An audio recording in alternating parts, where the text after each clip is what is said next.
Huh. Showing stream. Showing stream. You know what, guys? There we go. Oh, there we go. You Got know, it. okay, this is the first time we actually do remote, and I think I have been by myself the whole time. So let's do it in step, because I don't think we you guys do it. That is part of the fun. Okay. Nancy, why Nancy? We're gonna have to mute our phones or something. Oh my god. This is Mine's great. no. No? So instead, if you want to be like looking at your phone, the messages, maybe like press on the side and just like decrease the volume to Okay. 0, and then we're able to see the messages. Okay, quick recap. Well, I guess that was a small talk right there. The attorney Avni is with us today, and he's a real estate attorney, and he's going to tell us a little bit about what you do for a living, which is real estate law, and how long have you been practicing. And I guess we're just going to repeat a little bit that just in case if your image didn't go through or the audio didn't go through. Okay. My name is Avni Shah, and I work at Bell Law. It's a real estate boutique firm in Bucktown. It's myself, my partner Jeremy Bell, my associate Stephanie Wolfson, and then we have a couple legal assistants and a paralegal. And we've been in practice since 2006, doing primarily real estate. Our focus is residential, but we also do commercial. And through those years, we've had a lot of experience with just purchases and sales in Chicagoland, different types of buyers, sellers, clients, and properties. So we have a lot of experience with navigating through the real estate process. Awesome. Javier, who are you? So my name is Javier Garcia. I am the Senior Vice President at the Federal Savings Bank. I've been lending now for 20 years. I meant to get my age out a little bit, but have seen a little bit of everything that you can possibly see in those 20 years. I kind of tell everyone right now, I'm at the stage of my career where I've seen 3 recessions within the financial industry. So I've kind of seen what goes up and what goes down. I would say probably one of the best strong suits for me as a lender is that I have seen just about everything that you could possibly come across. I've run teams of as many as 17 loan officers at a time and assisted them with their financing issues and fires. So I'm used to being the fireman and putting out fires in real estate transactions, and sometimes being looped in when other lenders aren't able to, deliver a clear to close.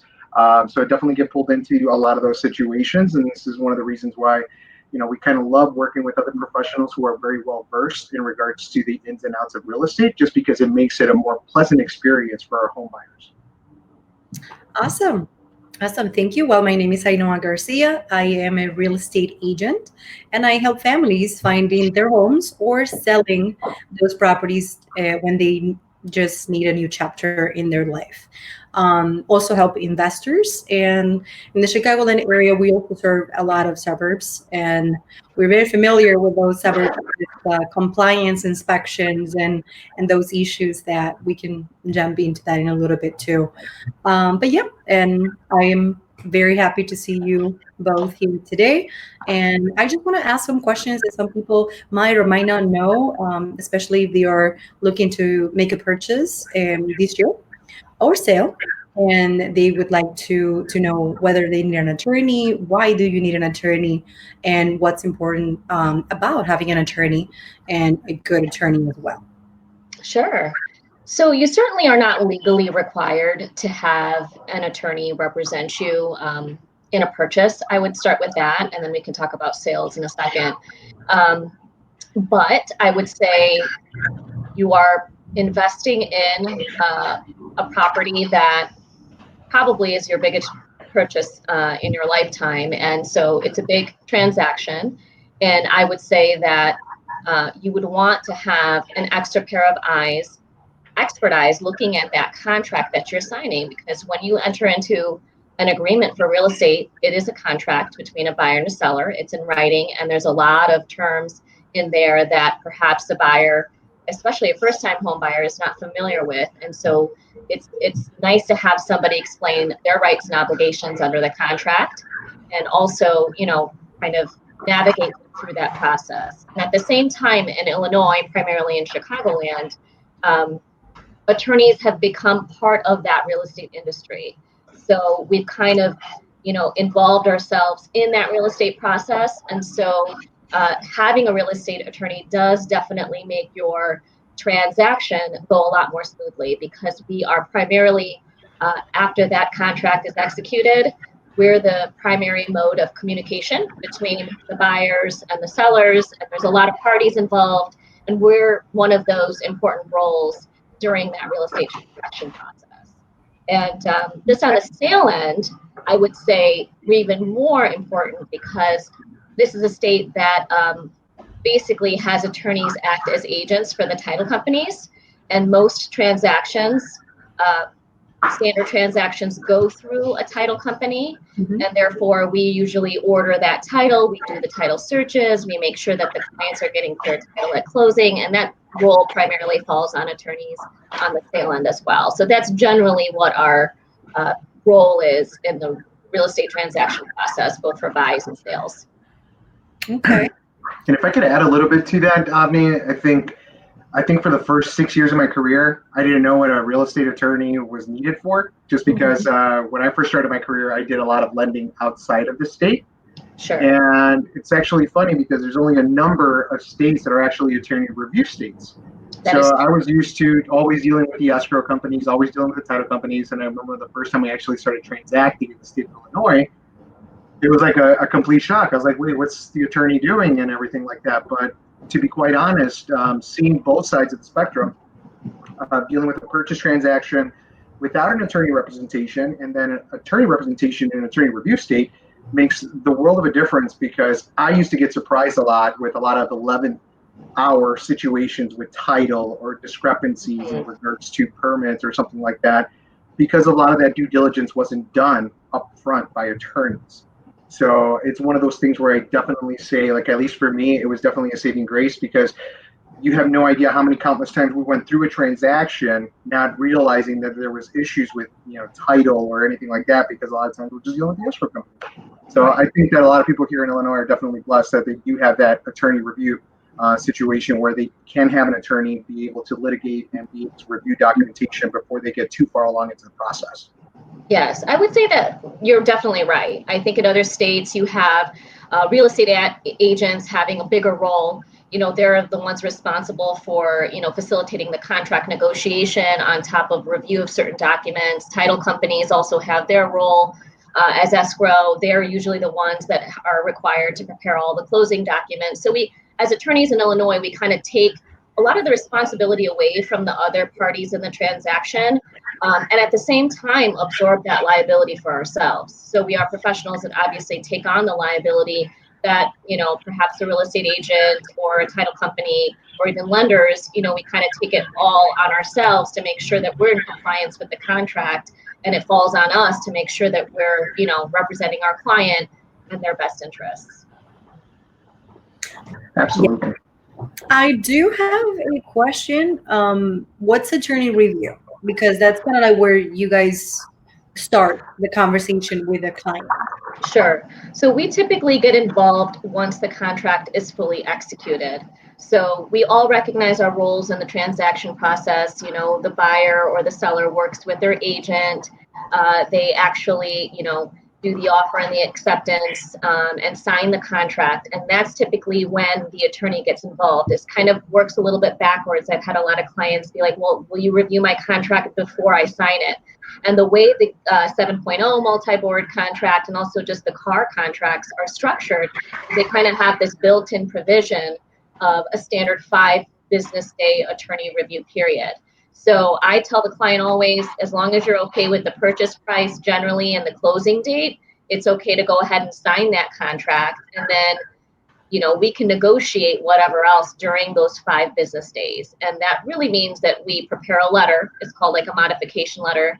with standard disclosures and requests. It could include, inspection requests if they're doing an inspection, condo review, like documents under the association or under that act. So generally speaking, we get that letter out by the end of that date, and then we negotiate with the other side with respect to the request that we're making. Requests regarding inspection, for example? We do an inspection and okay. Right. So there's different provisions in the contract. The main ones that we usually deal with as attorneys is the inspection requests. So, typically a buyer will do an inspection within the 5 business days of the contract, or we can, request an extension if they need longer. They usually work with their agent and with us as well, kind of coming up with a summary of the things that they may want to request under the terms of the contract, and the contract, obviously limits what we're able to request and what we can request. So that can fit in there. If you're purchasing a condo, you're going to have our standard request for all the condo documents to determine the financial viability of the association. That's a separate contingency as well. Those are the 2 main ones. And the rest are mostly like disclosures regarding, whether the seller's aware of litigation, whether they're aware of, if there's any insurance claims during their ownership, if they're aware of any water seepage, those kinds of things are generally rolled into that letter as well. Okay, I'm glad you mentioned the HOA, because and I tell these to our buyers every single time we go into purchasing a condo or townhouse. It's as important as it is the unit, it's the actual building. It's very, very important that they at least they make an informed decision, knowing the condition of the reserves, if they have any assessment or any project that's coming up. It's very, very important that they know the condition of the building and if they have any projects or anything that would change their monthly payment or somewhat their ownership. So it's very, very important that we do take care of those items. And I know you do a great job with that, asking all those questions beforehand in our 5 days, so our clients make a decision to proceed with the purchase. Now, kind of like less formal, even though it's formal, but little less formal. Can you tell us something that maybe had happened to you with the transaction that you thought either was very awkward or very funny or very difficult or the most like difficult transaction of your life as a real estate attorney? Oh man, let's I put you see. on the spot. Trying to think. I I mean, everything would that love we to hear normally, something else of you. that preparation is there. Usually we get to that closing table without too many issues. I mean, there might be the standard delays and we have to send extensions and all of that. But a lot of that, the downside of what we do can be avoided with preparation. So it's exactly what you're telling me. Like if we have deals that fall through, it's almost always because there's a giant special assessment that nobody knew about and that's getting passed. And, the buyer and the seller are arguing about who's responsible, either prior to closing or even post closing if we do an escrow.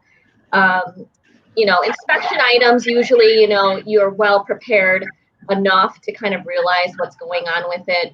With new construction, it can get a little bit hairy as far as making sure that all of the repairs are done in a timely manner or, warranties are complied with and that. So I would say that, I don't know have anything offhand, like specifically. There are definitely some funny stories, but, I would say it all kind of stems around usually those 2 issues. Okay. And now on the seller side, a little bit too. I mean, it's kind of like the same type of attorney review, but preparation. Like I know something that we like doing for our sellers is preparing, and I always ask you that for is a specific seller net heat when it comes to listing a property with already a price that we have set that we have decided that's going to be the market price. And how important is that? So there is not any, I guess, uncomfortable conversation afterwards if they didn't think that those costs or those items needed to be paid by the seller prior to closing. Sure.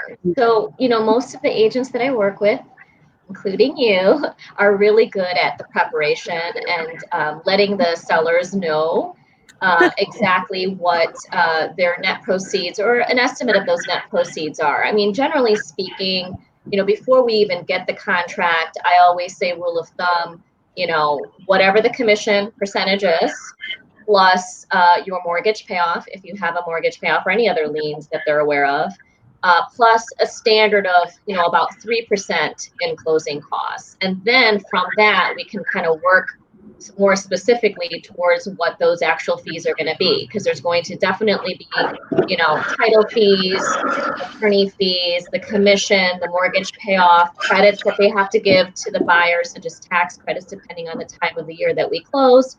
And also any closing cost credits that are negotiated or repair credits that are negotiated during attorney review. So those are the main fees, and we can always prepare, a net proceeds sheet as well, so they have a better idea of what those fees are going to be.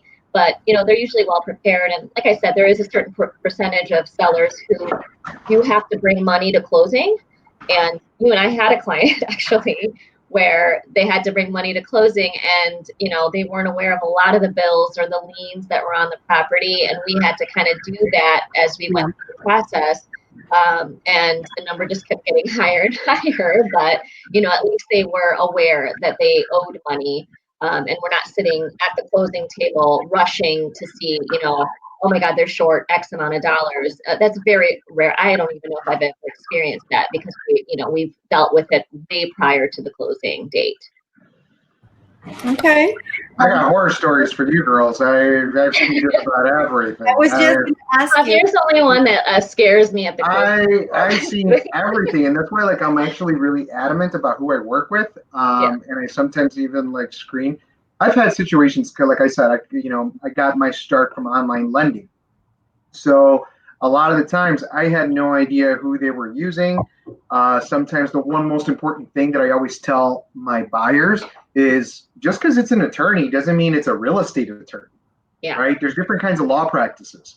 And I sometimes get that situation where they do have a family attorney who handles all of their, trusts and things like that, but they don't transact too much in real estate. And it can definitely make a transaction a little bit more difficult, right? I always kind of say in real estate, at least real estate law, we're always trying to get to one common goal, which is making sure that we're servicing the seller, making sure that we're servicing the buyer, but reaching that same goal together. And I've seen situations. I actually had a closing about 2 or 3 months ago where the due diligence wasn't done up front when they listed the property. We got to the clear to close. We got to scheduling. We got everything sent over. And then at the 11th hour, the listing, the seller's attorney didn't realize that there was a down payment assistance grant that they took out when they purchased the home. Oh, no. So this all happened during COVID. So we had to get a lien release for that second lien. It became a little bit more difficult. It actually made the transaction 60 days longer than it should have, just to get that paperwork process, getting that lien release into situations like that. So I've seen a lot of things that could potentially go wrong. And one thing that I would tell any real estate agent out there who is practicing and going to list a property, pre-screen that listing with your preferred attorney. Okay, if you have a 3-unit or multi-unit, you want to find out whether or not it's zoned properly. Can you actually list it correctly as a 3-unit or a 4-unit? Because sometimes we know people who cut corners, and they may have made a 3rd unit, and maybe it's not a legal 3rd unit. Maybe it's a legal 2-unit only. So that's the one thing that I always say: be proactive, not reactive. That's like my mantra in life, and it's something that I always kind of tell anyone who's going to list a property: do your due diligence. Go ahead, and if you have an attorney that that's going to be assisting you with that sale, make sure that you're doing your full review of that property and everything that comes with that property, so that this way you can market it correctly. But not only that, so that you can also accept the right offer, because sometimes that's a big thing in a transaction where you may not be able to take a certain kind of offer. Like I dealt with this specifically in New York. You have a lot of non-warrantable condos in New York, or you have a lot of co-ops, right? That have special clauses and special restrictions. So you want to make sure that you're doing your due diligence on that.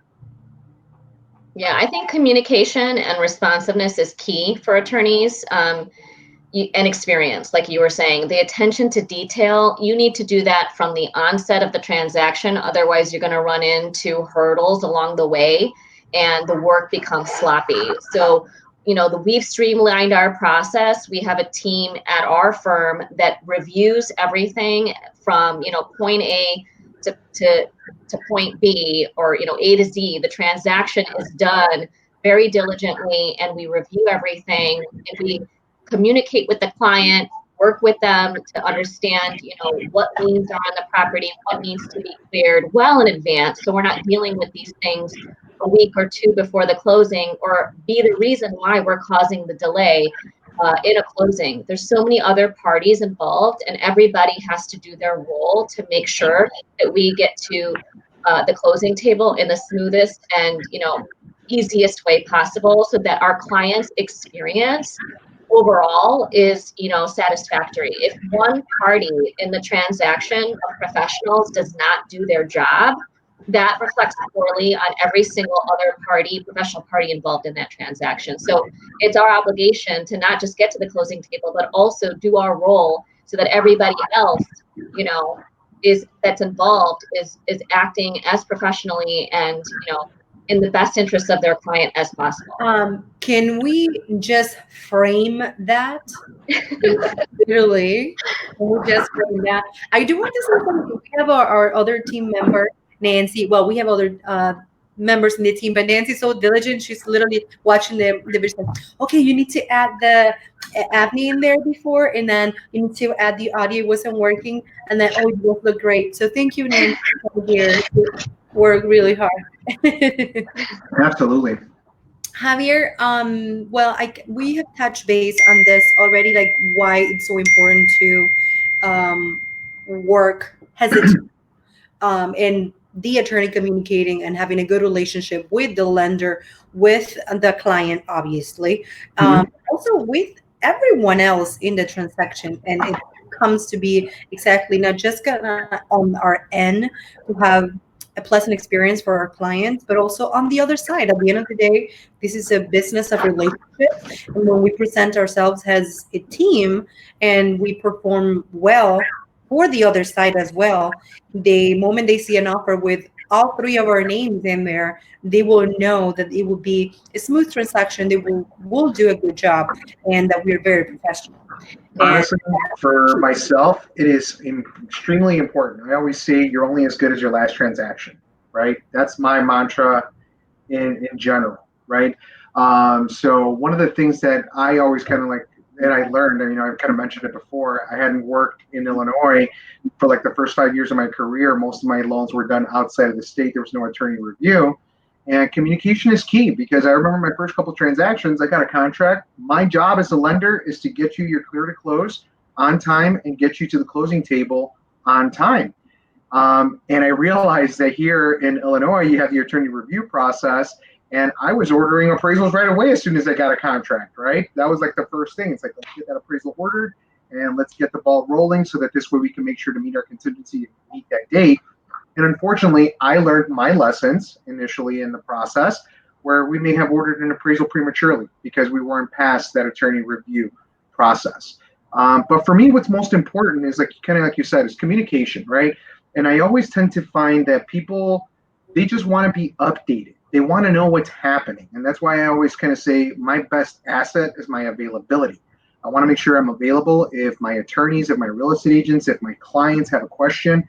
I want to be able to respond immediately. And I don't always have the best response. Sometimes it's, hey, I need a little bit more time. I'm going to need an extra week because something came up, and we are going to fix it, and it is going to get resolved, and we are going to get to the closing table. But setting the proper expectations is super important, and delivering on those promises as well too. That's one of the reasons why sometimes I do hold pre-approvals hostage, is because if I don't have the proper documentation to be able to give my stamp of approval and saying, hey, I know I can deliver these funds and I'm going to be able to deliver on this closing, I'm not going to do that. Why? Because listing agents are going to remember the name of the loan officer on the pre-approval who didn't close on their transaction, right? absolutely. So for me, it's also more of added bonus, or like a you know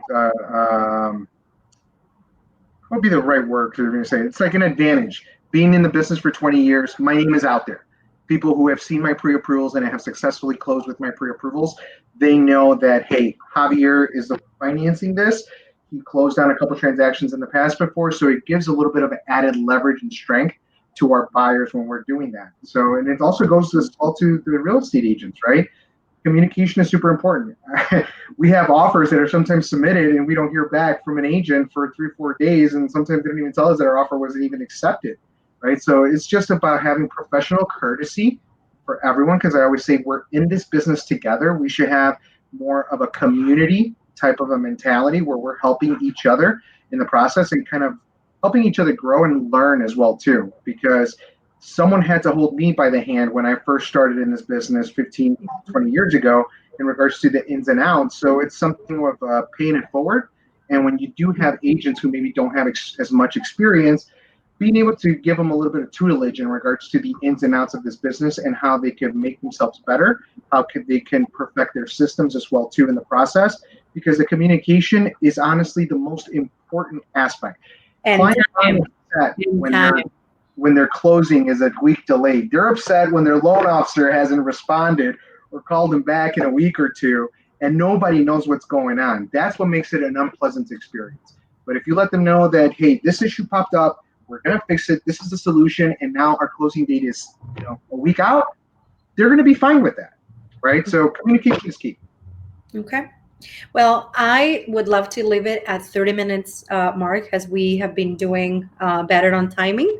But I want to leave this Facebook Live with, because with everything that's going on out there, maybe just a positive note, just a mantra or a sentence or some wish that we put out there. And if you want, I can start. And I would like to say that I hope everyone stays safe, warm, and make good decisions these holidays coming up. We have a lot more Thanksgivings than the following years. So let's just take care of each other. Absolutely. Javier? I would just like to tell everyone, stay positive. I know that right now there's a lot of uncertainty in regards to what's happening. I have a lot of my clients, talking about the second phase or like third phase. I don't know what phase of quarantine we're in and everything like that. But I say adapting is key. We all know, wear your mask when you're out in public, wash your hands when you're coming home, and just kind of keeping that kind of mantra of just, better to be safe than sorry. Like I just recently came from vacation, and it was a weird vacation just because, it's the first time, it's COVID and you have to have a mask on, and all the touristy stuff was closed and everything like that. But at the end of the day, it's just, we know what we're supposed to do. Cover yourself up, protect yourself. Always make sure that, you have some hand sanitizer or something like that available, especially when you're going in and out of their home or you're having to go to work. But stay positive. We have a lot of good things ahead. Right now, the market has been very stable. Rates This are time, really, look at the really time. low. I Yeah, said a I little. always want to rant. Rates are really, really, really low. Okay, so I always say you got to take advantage of opportunities when they come about. And sometimes there are some risks that we have to I'm gonna take. continue. Yeah, I'm gonna continue. We got like another 20 minutes left of this. Oh, But at the end of the day, just stay positive and take care of your family, take care of your responsibilities that you're supposed to. Life will always go on, and there's things that are out of our control. But as long as we control what we control, that's all that's important. All right. So what has Javier not said that I can add to? right. Just, basically what you guys said, it's been a very unique year. I've never experienced anything like it. I'm sure most people, my age, even older, younger, can say the same.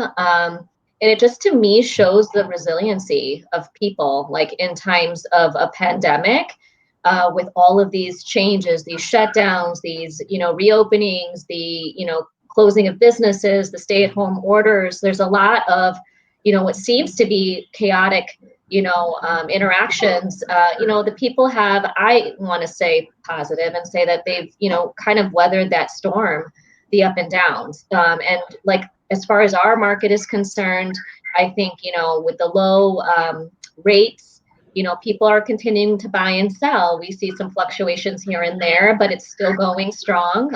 Obviously, with the holidays, it's kind of slowed down a little bit, which is natural. But the year has overall been okay. And let's see what happens in 2021. Okay. Well, thank you, Avni, for joining us today, and thank you, Javier, as well. Please stay safe, and I will see you guys soon. Thank you so much for Absolutely. having me. Of We got course. no closings this week, ladies. All right, so let's get ready. Yeah. How do I get out of this? Do I just shut it down? I What do I do? I don't know. How do we shut this All down? right.